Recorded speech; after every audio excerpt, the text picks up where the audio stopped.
Welcome to Financial Issues, where we join reality with truth, helping you make the most of your money by honoring God with your investments. Now listen in as we give you the practical tools and advice you need to become a biblically responsible investor.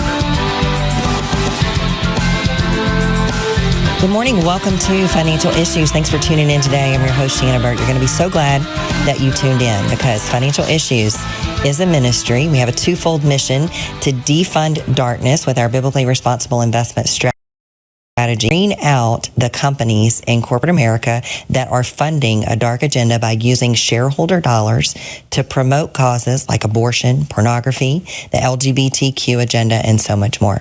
Our second fold mission is to fund the light, to encourage you to be joyful, generous, and obedient givers, and to promote the plans and the workings of the Lord in the earth. So you're going to be so glad that you tuned in today because I have a special guest right off the bat, Stefan Padfield. He is the executive director of the Free Enterprise Project, and he is here to talk to us about the topic of DEI, one of the topics that we get to quite often in our show because DEI policies of corporate America embrace some of the moral principles that BRI screens help us to screen out, like the celebration of the LGBTQ lifestyle. So welcome, Stefan. Thanks for all of the work that you do. And why don't we start off just by having you share with our audience exactly what is the work that you do and why is it so important?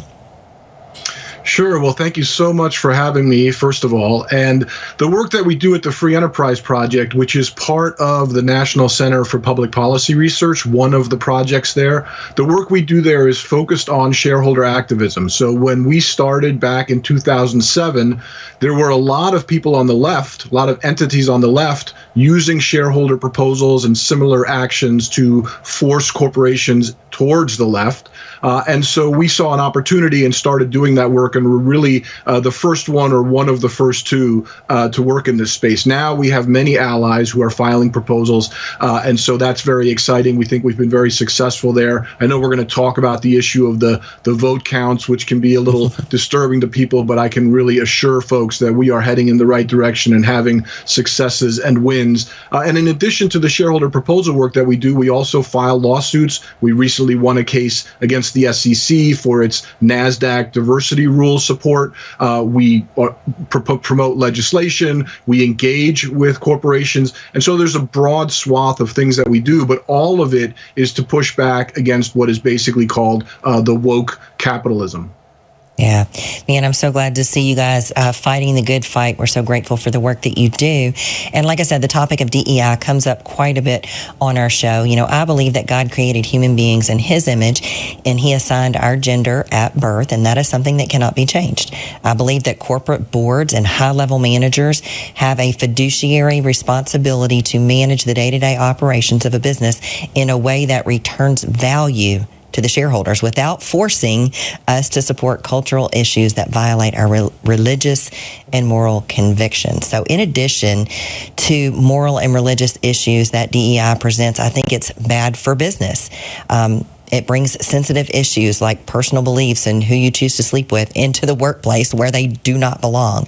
It actually creates divisiveness rather than promoting inclusion, because if co-workers were forced to have discussions about how to offend someone who makes personal choices that you don't agree with, you could probably have more effective discussions on how to make a better widget or sell more widgets. So apparently you guys at the National Center agree that there are even bigger problems. So recently in a shareholder proposal that you guys submitted to Costco, you suggest that Costco's DEI policy causes, quote, litigation, reputational, and financial risk to the company, and therefore financial risk to the shareholders. Can you talk about what those risks are and the purpose of your shareholder resolution?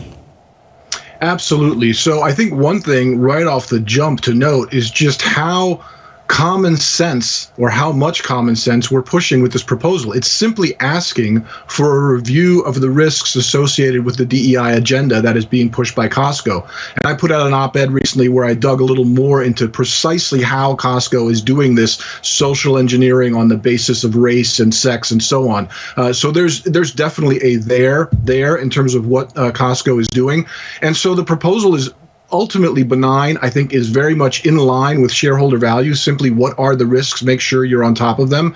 And the risks include things like certainly litigation, right? So, for example, one of the things we cite is there was a case of one person suing for what is commonly referred to as reverse discrimination, although it's just discrimination, and they got $25 million out of Starbucks, right? So you multiply that by the number of employees, that's tremendous. Then you talk about reputational risk. I'm sure your listeners and you are familiar with Robbie Starbuck and how much success he's had in this space. Well, when he was pushing back on, I believe it was John Deere, their market cap dropped something like $10 billion while they were dragging their feet on coming around to doing the right thing, right? So there is real dollars that are at stake here. Once we start getting into double-digit billions, it's real money for shareholders. So both the litigation risks, the reputational risks, and then the fact that the country as a whole, in terms of its government representatives, are not down with this, right? So we just saw the AGs, 19 AGs, writing a letter to Costco after they doubled down on DEI in response to our proposal.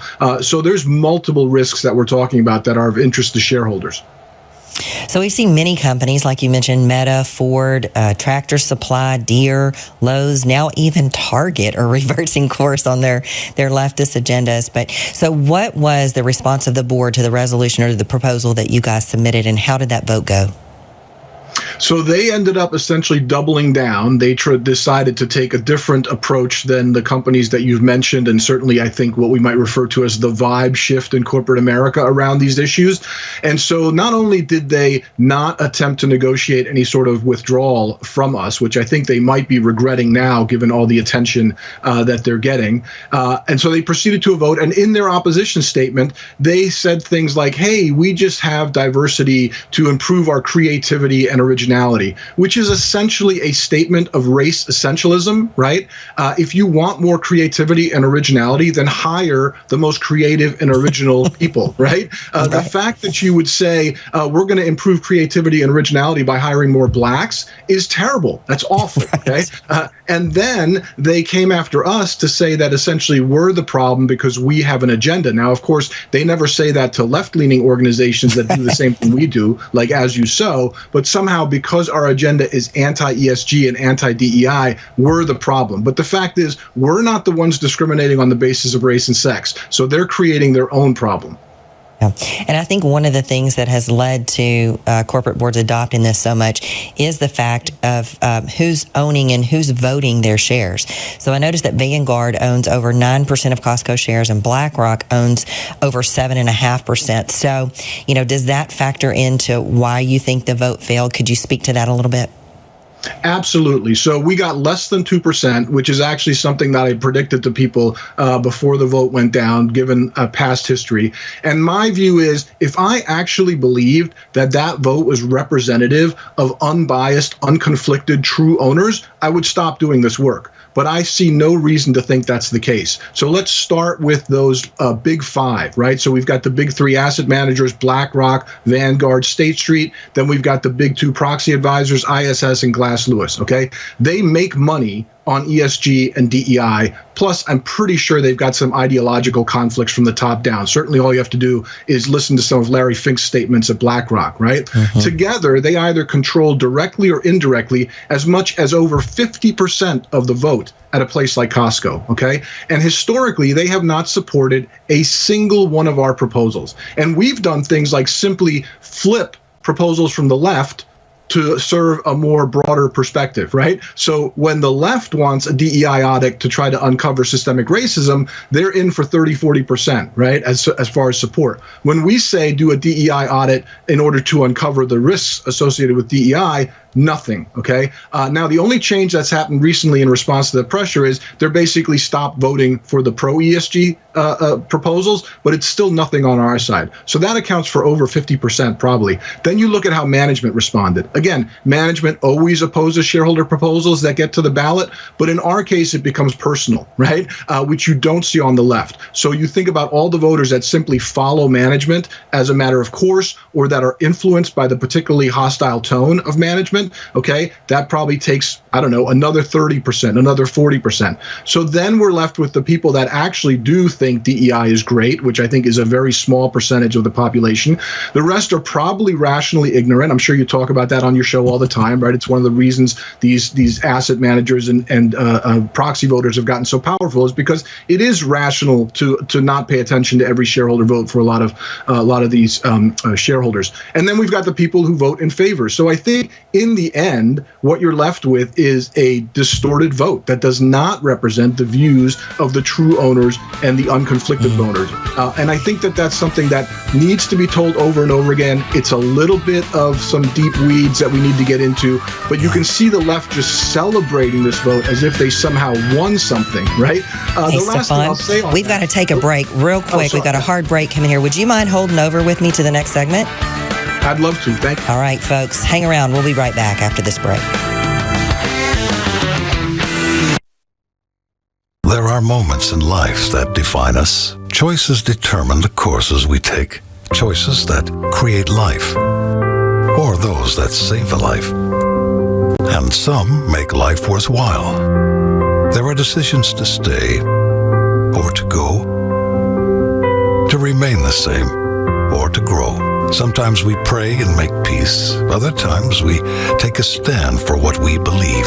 In celebration, mourning, triumph, and defeat, we are invested in every decision we seek. Despite differences, we have one thing in common: the desire to do all for the glory of God. Keep your wallet aligned with your heart and your investments in harmony with your faith.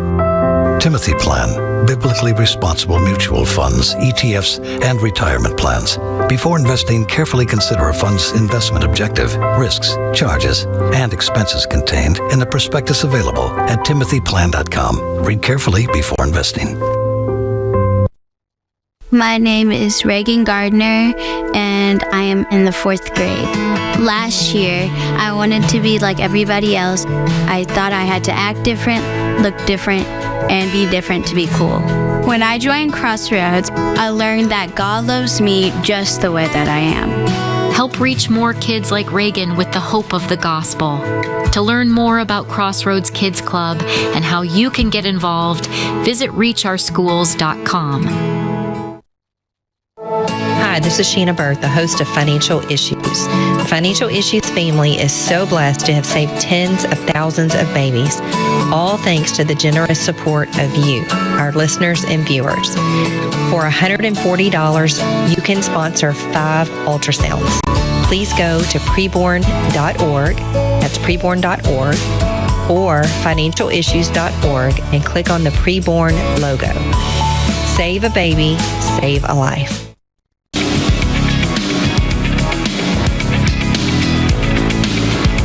Welcome back to Financial Issues.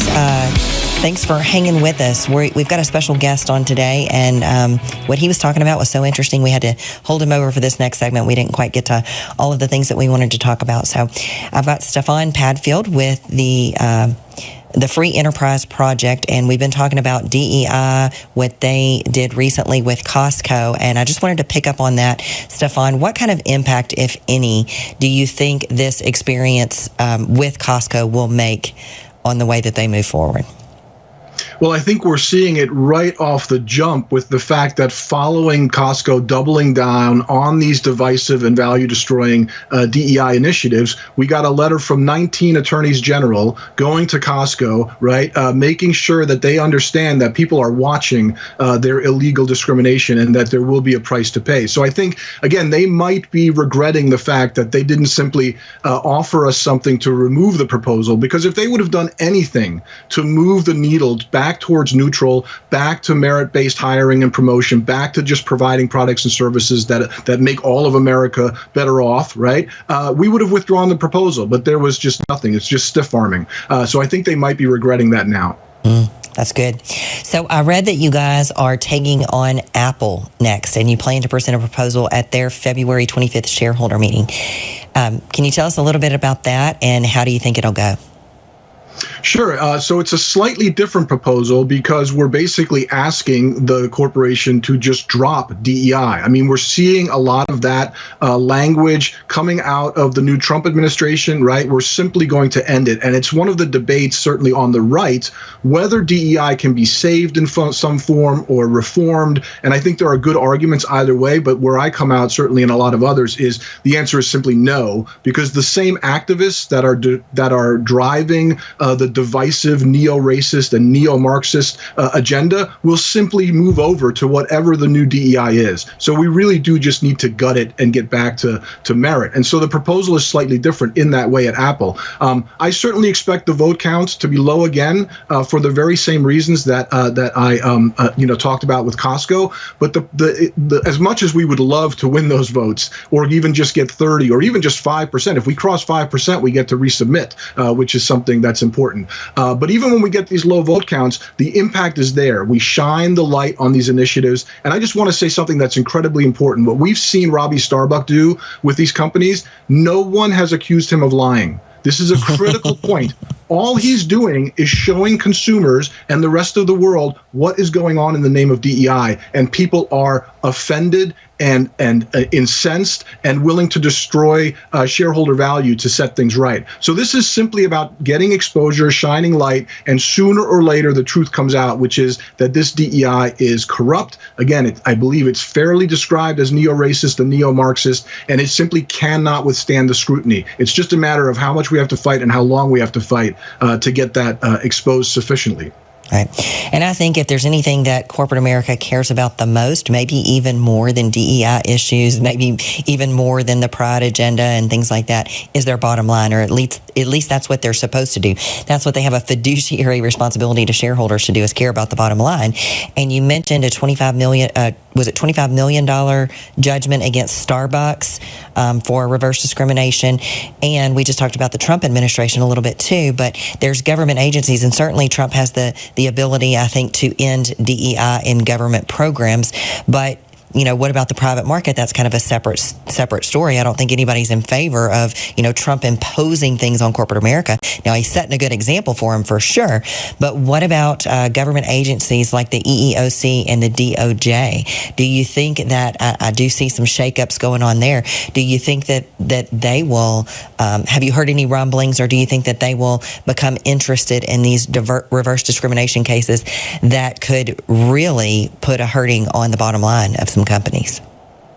Absolutely. I mean, I have not learned anything about any specific targets yet, but the general proposition that they are going to be active in this space, and they are going to be doing a 180 from what we had under the Biden administration, which was basically pushing this agenda and encouraging it as a matter of a whole of government movement. So we will see these suits being brought. I think we will see officers and directors become personally liable, and I'm looking forward to seeing them then throw their lawyers under the bus. I think we're going to get a lot of exposure.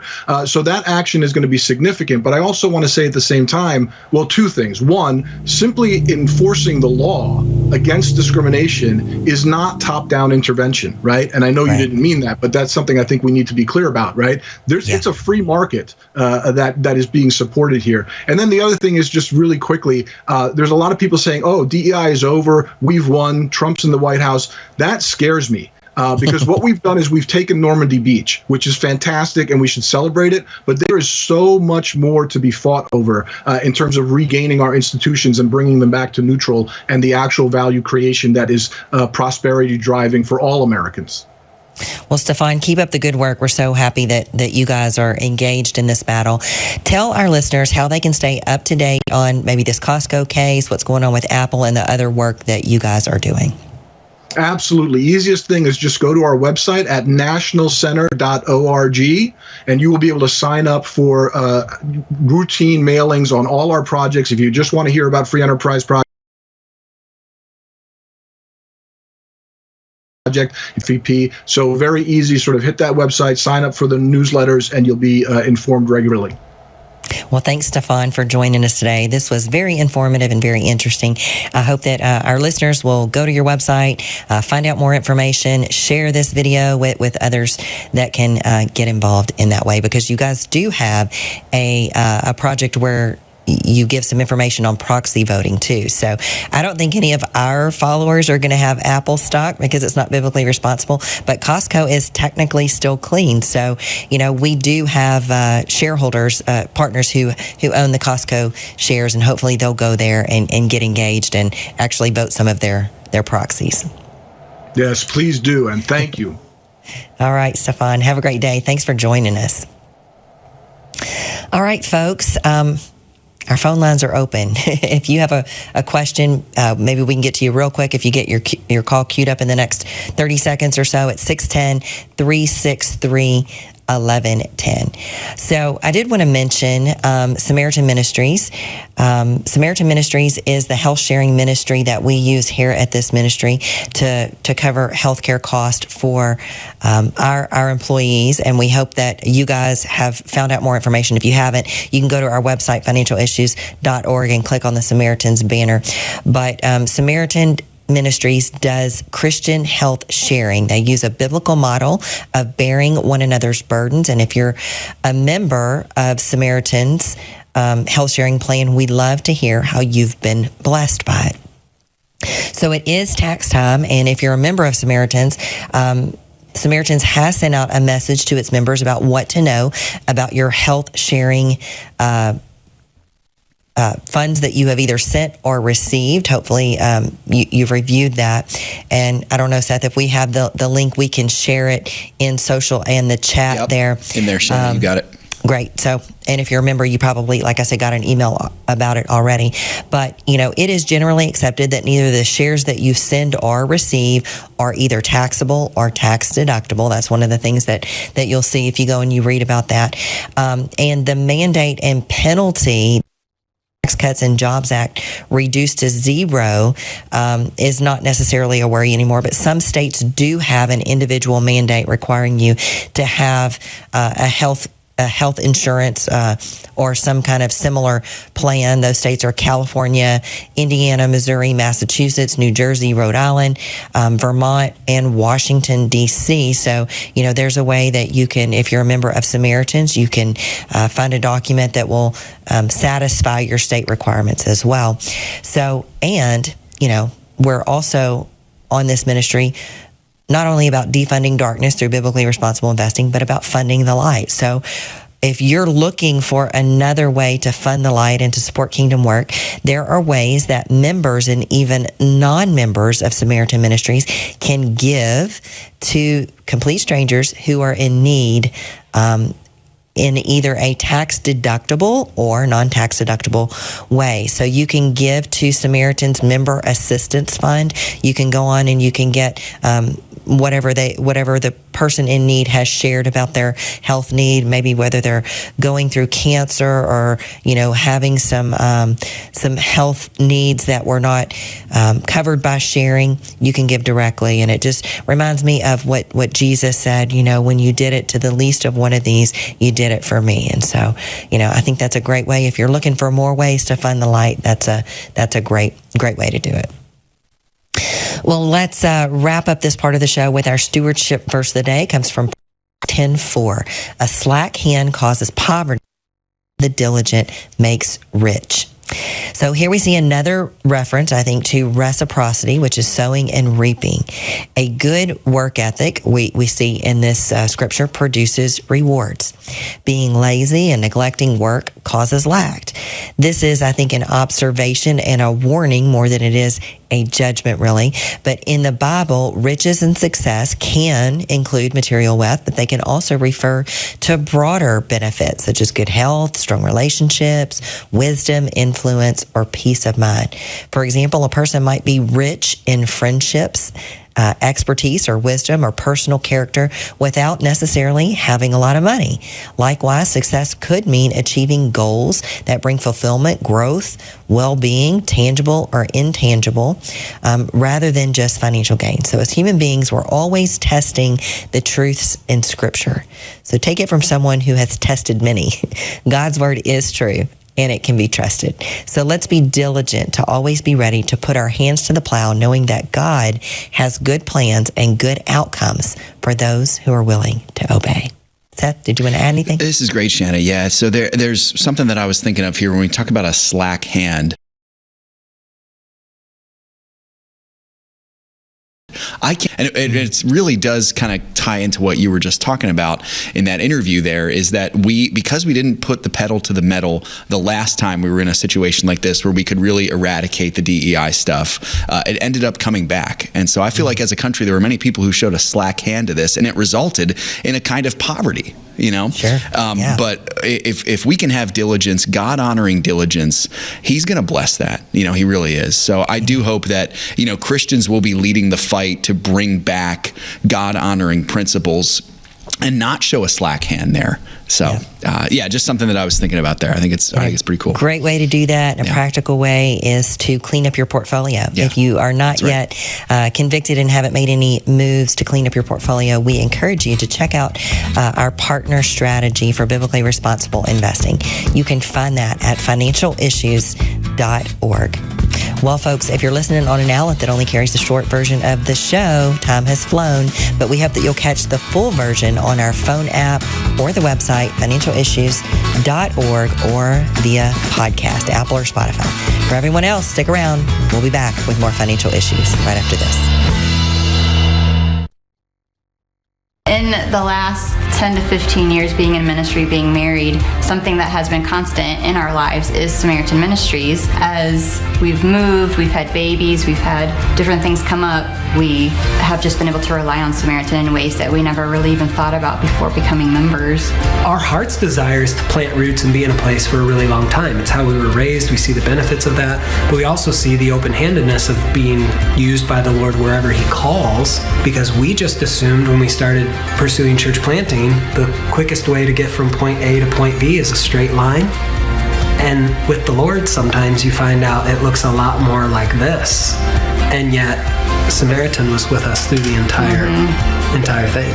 We didn't have to look into, we have to change insurances now because we've moved states or whatever the case may be. And it's just been a real blessing to us in different phases of life.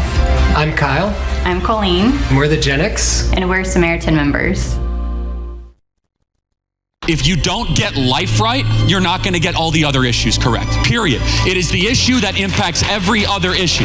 Life is the central part of what keeps this republic together. It is the contract that the founding fathers passed down through multiple generations. Life, liberty, and the pursuit of happiness. You don't have life, you don't have a republic. There is a temptation out there right now, and I want to just tell you we must resist it. There's this temptation that we cast this issue aside. How does that honor God? It doesn't. And if it wasn't for preborn, I would be super just confused and depressed, because there has never been, in my opinion, a more disjointed time in the pro-life movement. We need a machine to go up against the Planned Parenthood beast. Like, we have to play offense against the pro-abortion forces in this country, okay? We have to play offense. And preborn does it in this compassionate, merciful, godly way that is just so inspiring and amazing. What separates Crossroads Kids Club from other ministries to reach school-age children? What sets you guys apart? First of all is our connection with local churches. We mobilize, equip, train, support local church partners. We're right inside the schools. There's a number of ministries that try to serve public school children outside of the school, but we're able to be right there on the campus. Another key thing is just our values. Our highest value is actually relationships. And so we're not a ministry that's driven by a lot of fancy technology or flashy stuff, but rather getting adults who love Jesus and who love kids to sit on the floor with a group of kids, to listen to them, to love them, So I would say the relational emphasis and the simplicity of the model is actually something that makes Crossroads special as well. Help reach kids with the hope of the gospel. Visit reachOurschools.com.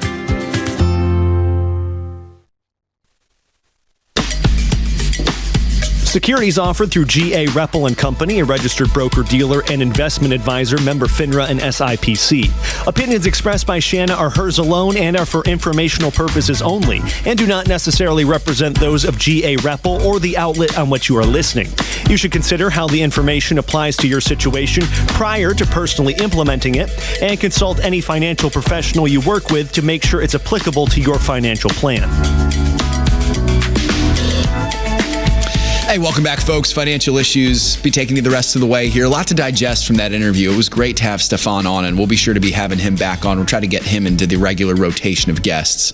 He's got some great stuff. So you really do have to check out the great work that his organization is doing over there. I believe I put it in the chat, but if I did not, it's just the National Center, nationalcenter.org, and then under that is the Free Enterprise Project. Great work that they're doing there. Hey, Sam, I got a question for you and for everyone in the chat. Hopefully I have an answer. Yeah, please think about this question for a second. The main reason why the Civil War took 4 years to end, when the Union Army was, well, let's just put it this way. In the Union, the northern states, there are about 23,000 people. Confederate states had about 9,000, and 23 million, 9 million, 4 million of those 9 million in the Confederate states were slaves. Why did it take 4 years? Do you know why, Sam? I feel like there could be multiple reasons, but I don't know if I'm going to get at the one that you're getting at. So why don't you just spoil it for us? I will. So there are a couple reasons. I would love to hear those answers in the chat there. One reason, of course, could be that the Southern generals were way superior to the Northern generals. They were way better. Comprehensively. I mean, once you get to Ulysses S. Grant, then you have a good general in the North. Otherwise, they were pretty much all terrible in the North. But the big reason, Sam, I think, is because the North won so many small victories, and then they did not step on the South's throat. They didn't step on the South's throat. They would win a victory. George B. McClellan was notoriously bad at this. He had a superior military force. He had the strongest military in the world. And he would win a victory against the South, and then he would pull back out of fear. And so that allowed the Confederates to continue regrouping and fighting, and it made the war last for 4 years. The Civil War could have been over in a couple months if the Union generals just had a little gumption about them to be able to move forward and end the war. The point I'm trying to bring up with this, Sam, is we have an opportunity now over the next 4 years, we have about that same time frame, to be able to eradicate this transgender ideology from life. We have got to take advantage of that. We have to. We cannot let the enemy get back into this. We have got to step on their throats. Obviously, I'm not talking literally. I'm talking metaphorically here. We've got to cut this thing out. Full Sherman. It's exactly right. It's exactly right. But that was kind of the answer in the Civil War was generals like Sherman who were saying, you know exactly what, enough of this. Yep. We're going to put it to an end, and it's going to be tough, but we're going to put an end to this. Yeah, and I'm so grateful that Stefan brought that up in the interview, talking about how there's this zeitgeist, it seems like. People are like, oh, Trump's in office, we've won. Folks, we have not won yet. We've seen a lot of victories, and that's great. And we're going to talk about more of them today, for heaven's sakes. But we have not won the battle yet. We have got to get rid of this stuff once and for all. And it's only by the grace of God. We believe this is a spiritual fight for sure. And we're grateful for you all joining us on the front lines for it. We've got to keep pressing forward, folks. I think that's the lesson from this. Keep on pressing forward. Amen, sure. Seth. I was thrilled when he said that, is that we should not rest on our laurels. We need to keep fighting. Don't consider Trump's victory the end of time. This isn't like Jesus has come back or anything like that. Far from it. But it is an opportunity to press our advantage that we have now. Absolutely. Yep. It's well said, man. Good stuff. Hey, folks, if you're looking for things that are well said as well, Shana's commentary is it's very good this week. It's good every week, but especially with what's going on this week, with what happened on Monday, with everything with the Chinese deep fake or deep seek, or we're wondering if it is going to end up being a deep fake. Could be a deep fake. It could be a deep fake, yes. So check that out. That's up on the website for partners right now. So make sure that you check that out. All right, Sam, so we're talking about these victories. Of course, we want to keep pressing forward. We also want to celebrate the victories when they happen, and we saw a big one. I think this was yesterday. What can you tell us in the fight for life, what Trump's doing here, Sam? Yeah, Trump is really scoring the victories with these executive orders. It seems like every day another one's coming out, and I almost can't keep up with it. So as you know, on Friday was the March for Life, and in reaction to that, Trump has been issuing a bevy of executive orders that pro-lifers should be pretty happy about. One of them, Donald Trump, has now signed an executive order ending forced use of federal taxpayer dollars to fund or promote elective abortions. Basically, that means no more federal dollars going to abortions really in any way. This is citing the 1976 Hyde Amendment, which prohibits the use of any federal funds to go for abortions, except for the general exceptions that we might be aware of: rape, incest, life of the mother, those types of the things.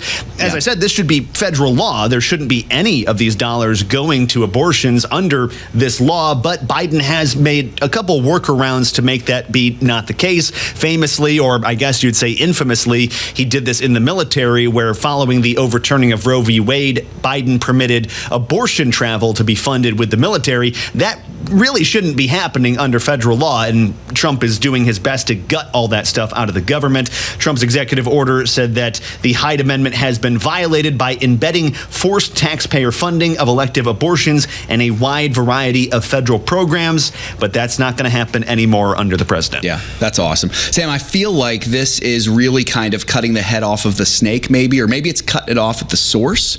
You know, this obviously this Hyde Amendment,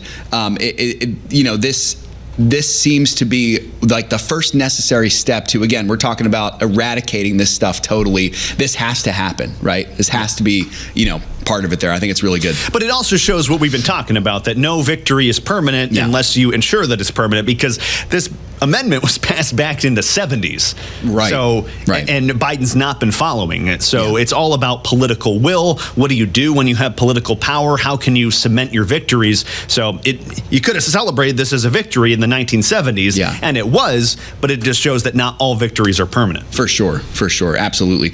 Sam, what else is happening here? I know there's this Mexico City policy that's going on. What can you tell us about this? Yeah, speaking of how victories aren't always permanent, again, I don't want to downplay any of this stuff. This is great. The president also reinstated the Mexico City policy, which bars funding for aid groups that provide or promote abortions in other countries. This, Seth, has been kind of a political football for the last several decades, going back to Reagan. So basically what happens here is a Republican president will institute this policy, then immediately you have a Democrat get into the presidency, and then they reverse it, and so on and so forth. Trump had reinstated it when he got into office the first time. Biden got rid of it. Now Trump's getting it in again. So it's good news, but again, it's not a permanent solution. Right. That's exactly right. And so that's what we're seeing here, man. It's this political jockeying back and forth, and this is why it's so important to keep pressing forward, to take the opportunities when they come. We've been given an opportunity by the grace of God, so to continue forward there. Sam, this is awesome. Of course, I would love nothing more than to see the Grand Slam. I would love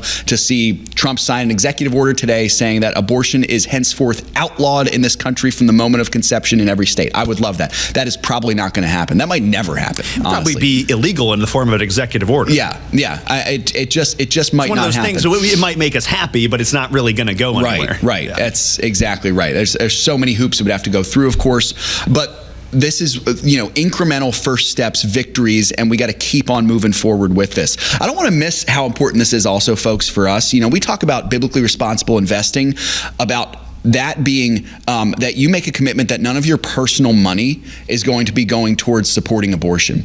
This Hyde Amendment tells us no federal money is going to go to support abortion also. That's really good stuff. And this means a lot for us here, folks, because we tell you every single day on this show, every single day, you do not want 1 cent of your money going to promote this stuff. You don't want 1 cent of it. Why? Because it's wretched, it's evil, it's defacing the image of God, it's disobeying the commandment to not murder. And we're talking also, this is completely contrary to God's heart, that God loves the little ones, that God loves the innocent. And so we're not going to have any of our money being involved in this stuff. I think this is wonderful news to see, and we got to keep pressing forward with this, folks. Hope that can be encouraging for you there. I appreciate your responses there in the chat, folks. I do know there were certainly several reasons why the Civil War ended up the way it did, but just wanted to bring that up to you. I thought it was really interesting to think about. So we got the Ag Report coming up here, folks, and then more financial issues right after this. Here comes Craig.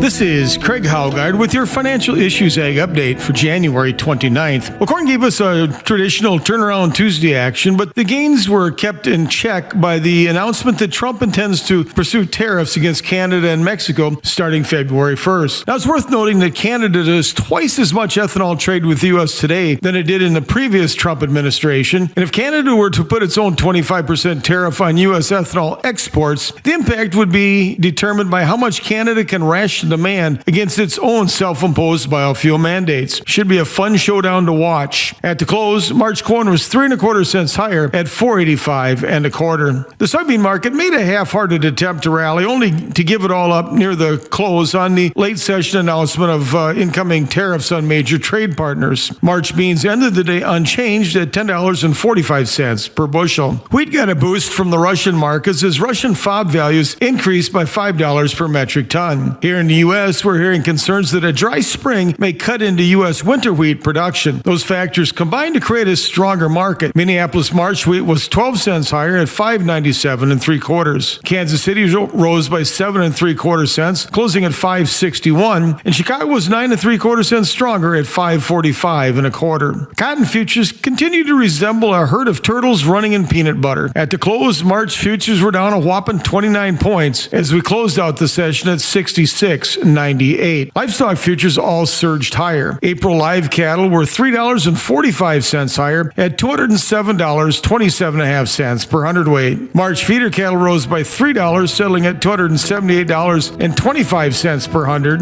April lean hog futures rose by $1.02, closing at $90.90 per hundredweight. Class 3 milk futures had another excellent session. February futures finished the day up 44 points at $20.39. This has been Craig Haugaard with your Financial Issues Egg Update. We'll be right back with more financial issues after this.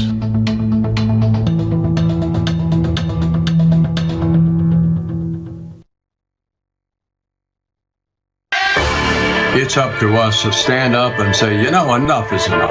All of this unbiblical stuff that's going on, whether it's abortion or transsexual or LGBTQ, widespread pornography, human trafficking. Bottom line, it's still up to us. If we stop investing in these corporations that are trying to destroy us, sooner or later they're going to wake up. To learn more about biblically responsible mutual funds and ETFs, go to timothyplan.com.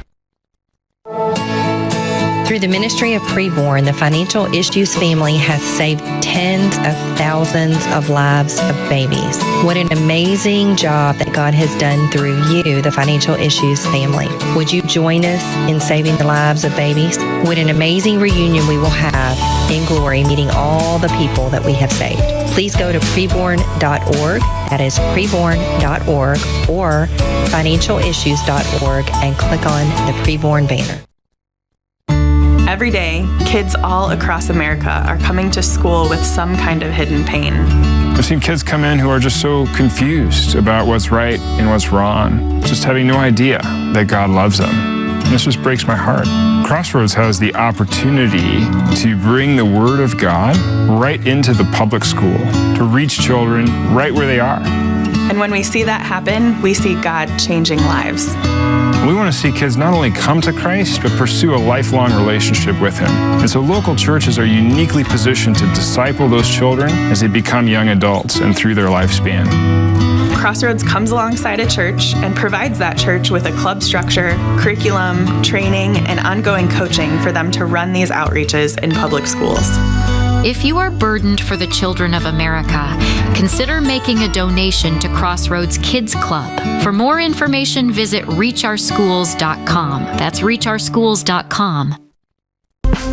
The opinions and recommendations expressed on this program do not necessarily represent the opinions of the station or any of the program sponsors. Additionally, all products or services offered by the program sponsors may not be known by the program. Thanks for joining us here on Financial Issues, folks. All right, let's pivot for just a moment, take a look at the markets here. We haven't gotten to them yet today, so let's do that. So it was an up and down start to the day yesterday. This is Tuesday, of course, we're talking about. Markets rallied back after sort of that start. What began as really a counterpunch to Monday's DeepSeek-fueled losses once again. By midday, the markets were enjoying positive outing. NVIDIA is back, so to speak, or at least was back yesterday, fresh off the largest single-day market value loss in its history. I saw the numbers were right around 17%. It enjoyed an expected rise once again, so it was up over 6%. Back in the positive by midday. Of course, it doesn't make up for Monday's losses, but you got to keep in mind what Shana said yesterday. I don't know if you all remember this. On the show yesterday, Shana said that to date, NVIDIA is up around over 1,000% in the last 4 years. So if you're talking about long term, boy, it's still rocking and rolling. The tech-heavy NASDAQ obviously was blessed by that, an inversion of Monday's route where that was the loser. It was leading the way by midday, of course. By late afternoon, the comeback continued. The NASDAQ, which had suffered about a 3.5 basis point loss on Monday, was up around 2%. NVIDIA reached 7% for the day after the big loss Monday. And so by Tuesday's closing bell, the Dow Jones moderately positive at 0.3%. The S&P 500 was up almost a full percent, and the NASDAQ enjoyed over a 2% gain. So today, folks, all eyes in the markets are going to be looking, of course, at the Federal Reserve's meeting that will be coming later today. As of right now, as they just opened about 20 minutes ago, the Dow Jones is the lone winner. It's just above the flat line. The S&P 500 is 0.25% below the flat line, and the NASDAQ is about 0.6% below the flat line. So it's back and forth once again. Yesterday, good day. Today, at least opening in negative territory for the most part. So, yes, and I did want to mention, folks, that is important for us to see here. Later today, of course, at 2 p.m. Eastern Time, the Federal Reserve will have its interest rate decision. This is the first meeting of 2025.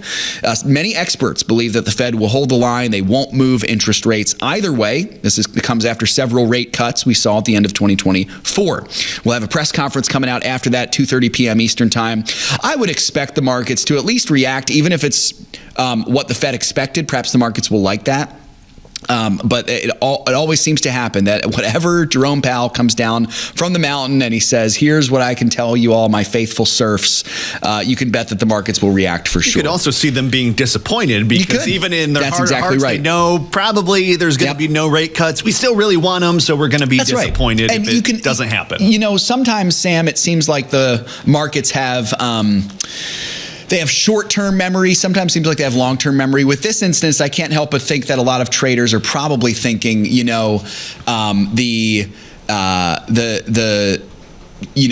Federal Reserve said some time ago, I believe it might have been at the end of last year or maybe the year before, that we were hoping for a good amount of rate cuts. And so they're probably still hoping for that. So just have to wait and see, of course. But that's coming later today, folks. So we'll be keeping an eye on it for you for sure.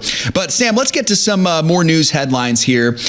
We did mention this yesterday. This is very financial in nature here, that Trump did try to get that government grant freeze. Apparently that has been blocked. Sam, you want to tell us about that?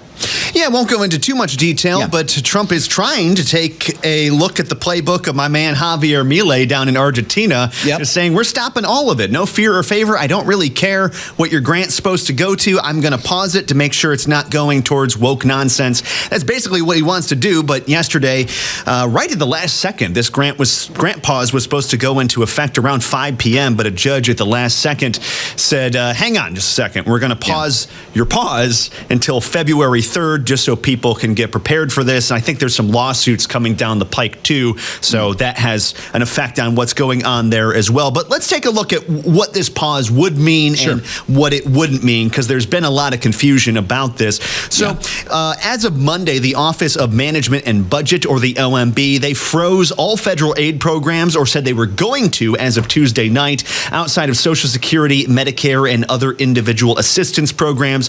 The OMB could also grant exceptions on a case-by-case basis. Yesterday, the Trump administration held their first press conference from the White House press secretary, and she explained exactly what this is going to do as in regards to individual grants. And here she is clearing up some of the misconceptions about that. This is not a blanket pause on federal assistance and grant programs from the Trump administration. Individual assistance, that includes, I'm not naming everything that's included, but just to give you a few examples, individuals, Social Security benefits, Medicare benefits, food stamps, welfare benefits, assistance that is going directly to individuals will not be impacted by this pause. So there you heard things that it's not going to impact, but there are a lot of things it is going to impact. The memo by the OMB says the grant program pause is to ensure they are not funding Marxist equity, transgenderism, and Green New Deal policies. The whole point of this is there's a lot of money going out there, and we want to make sure it is not going to be countering the Trump administration's agenda. That's something that she also talked about yesterday. Yeah, good stuff. It is the responsibility of this president and this administration to be good stewards of taxpayer dollars. That is something that President Trump campaigned on. That's why he has launched DOGE, the Department of Government Efficiency, who is working alongside OMB. And that's why OMB sent out this memo last night, because the president signed an executive order directing OMB to do just this. And the reason for this is to ensure that every penny that is going out the door is not conflicting with the executive orders and actions that this president has taken. So there you go, Seth. She said the thing. She said we want to be good stewards, and that's kind of our motto here. So we were excited. What if to play she's that been clip. listening to the show? Maybe, Sam? maybe. I would apologize to her if I could have her here because I interrupted her when that clip came in. Didn't want to hear her. You said, no, I want to say stewardship. Exactly. No, that's great stuff, Sam. Really cool. So this might be controversial for some people. Hopefully it's not, because I don't think it's too much of a controversial question, but it might be. The question has to be asked this: is it the job of the United States government to be a charity? Is it the job of the United States government to be a charity? It can get complicated when we consider, you know what, it would be great for the United States government to send some help for disaster relief, like we're seeing in wildfires on the West Coast, like we saw with the tropical storms and hurricanes in rural Appalachia in the South. It's a good question here, but is it the U.S. government's job to hand out money to people? I don't think it is.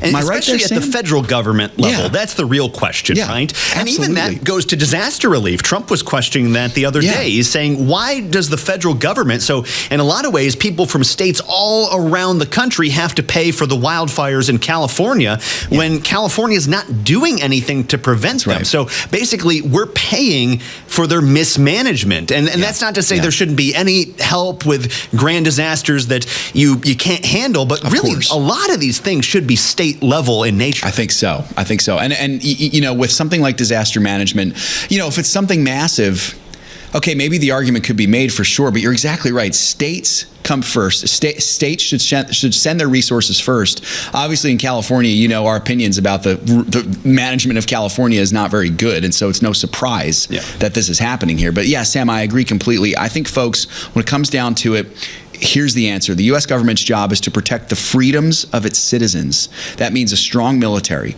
That means strong law enforcement, both at the judicial level and also with strong police forces. I think that means good infrastructure as well. I think good infrastructure is really important and something we don't often think about. It's not to provide for every need of its citizens. It's not to come in and play God. Of course, that's the job of, really, no one should be playing God, but when you're talking about, you know, providing for the needs of people, we are the hands and feet of Christ, so Christians should be leading the fight in that regard there. But I think this is really interesting, Sam, because it seems to me like Trump has run on this small government ticket, and he seems to be following through with this, definitely. Now, he might have some hoops to jump through with this block of this freeze here, as we'll see, but Well, we'll know in a couple days, right? This is supposed to end by February 3rd. And by the way, this isn't supposed to be a giant freeze. The reports of this review are supposed to be submitted by February 10th. So people are acting like the sky is falling and that this is going to be frozen forever. That's not true. It's just going to take a couple of weeks here. By the way, this also comes as Trump has also paused other things. He's pausing federal hiring. He's also pausing foreign aid for similar reasons as well. Again, with exceptions. I think we're still sending aid to Israel and some countries in war zones, but the general gist of this is like, hey, let's take a step back. We've been spending out the wazoo. Let's make sure everything we're spending money on actually deserves our funds. Exactly. I think you're exactly right, Sam. You know, and this gets back to this idea of, you know, the U.S. government kind of being the answer to all the world's problems. I have incredible respect, Sam, for elected officials like Trump and others. Of course, one of our favorites from history is Calvin Coolidge.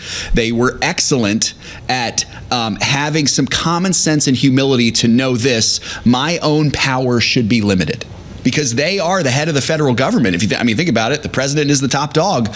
But by having a small government mindset, you are saying, I know I'm a fallible human being. I know I have some serious problems, and so I need to make sure that my own sickness inside of me, which really is spiritual, is limited. And so I'm going to limit my power. I think that's really good. We know how dangerous government power can be. We saw this in the last 4 years, folks. We saw it with the Biden administration. We saw it with all his cronies in there. They wanted absolute power. They wanted absolute power. And of course, sinful humanity, sinful human beings, really make terrible gods. I think we really do. So it's a good reminder for us to let God be God. I know the bumper music is playing. However, my in-ear is acting up a little bit. So it's a good time as any for us to sign off on the program today. Boy, folks, it was a wonderful show. I appreciate you all so much joining us today. We'll be back live tomorrow with Shana. Of course, you got to make sure to get your calls queued up early as well. 610-363-1110 is the number to call in. 610-363-1110. Folks, remember, everything you have belongs to the Lord. So let's be found good and faithful stewards with what God has given to us. We'll see you next time. God willing.